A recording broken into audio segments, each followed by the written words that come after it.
सुन के सिंहासन बैठे राजा दशरथ। सुन के सिंहासन बैठे राजा दशरथ।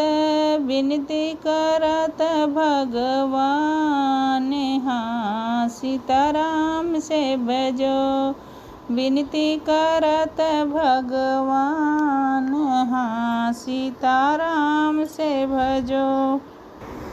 कहतु त मोरी माई जाई ससुरारी हो। कहतु त मोरी माई जाई ससुरारी हो। देखियाई जनक दुलारी, हाँ सीताराम से भजो। देखियाई जनक दुलारी, हाँ सीताराम से भजो। सुन के